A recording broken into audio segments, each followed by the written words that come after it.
அனைவருக்கும் வணக்கம். இறையகத்திற்கு வந்துள்ள அனைத்து நல்லுள்ளங்களுக்கும் நன்றி. இன்று நாம் காண இருப்பது அட்சய திருதியை அன்று உங்கள் வீட்டின் செல்வ நிலை உயர்வதற்கு இவ்வாறு பூஜை செய்யுங்கள். நம்ம எந்த மாதிரி பூஜை செய்யலாம்னு பார்க்கலாம். இந்த பூஜை மாலை 6 மணிக்கு மேலே செஞ்சாலே போதுமானது. உங்கள் வீட்டில் இருக்கக்கூடிய பொருட்களை வைத்து தான் நம்ம பூஜை செய்ய போகிறோம்.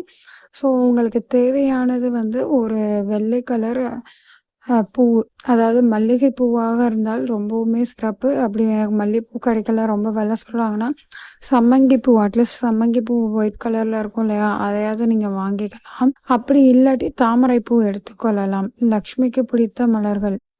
அதன் பின் பித்தளை தட்டு, சின்ன தட்டில் இந்த விளக்குறக்கு அடியிலலாம் வைப்போம் இல்லையா, குட்டியாக தட்டு, அந்த மாதிரி தட்டில் கொஞ்சம் கல்லுப்பு நிறச்சி வச்சுக்கோங்க. அந்த கல்லுப்பு மேலே மஞ்சள் குங்குமம்.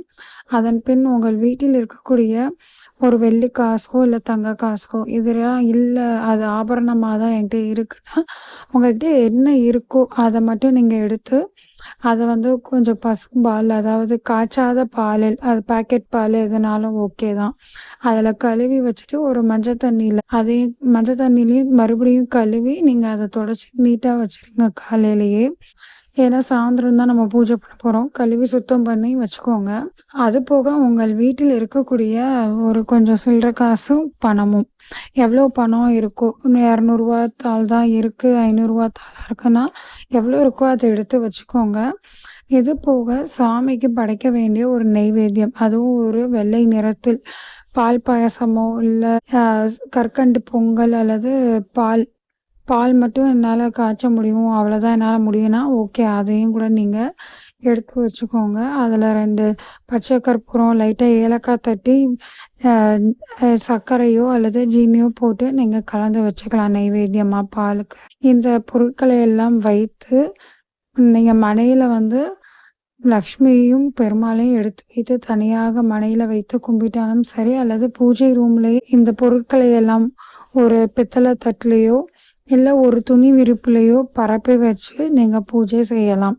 எவ்வாறு பூஜை செய்ய வேண்டும்னா, ஒரே ஒரு நெய் விளக்கு ஏற்றி, உங்கள் வீட்டில் எத்தனை விளக்கு ஏற்றுறீங்களோ அதை ஏற்றிக்கோங்க. இந்த லக்ஷ்மிக்கு முன்னாடி ஒரு நெய் விளக்கு ஏற்றிக்கோங்க. 2வது இந்த மல்லிகைப்பூ அல்லது சம்மங்கி பூக்களை உதிரி பூக்களாக கொஞ்சம் வச்சுக்கிட்டு அதை சாமி மேலே தூவி கனகதர ஸ்தோத்திரம் பாடுங்க. இன்னைக்கு கண்டிப்பாக ரொம்ப ரொம்ப நல்லது. கனகதர ஸ்தோத்திரம் எனக்கு தெரியலன்னா யூடியூப்பில் அதை பாட விட்டு நீங்களாம் ஒவ்வொரு பூக்களாக எடுத்து எடுத்து சுவாமி மீது வைத்து நீங்கள் வழிபட்டு வரலாம். இவ்வாறு பூஜை செய்து வந்தால் உங்கள் வீட்டின் செல்வ நிலை கண்டிப்பாக உயரும். நன்றி, வணக்கம்.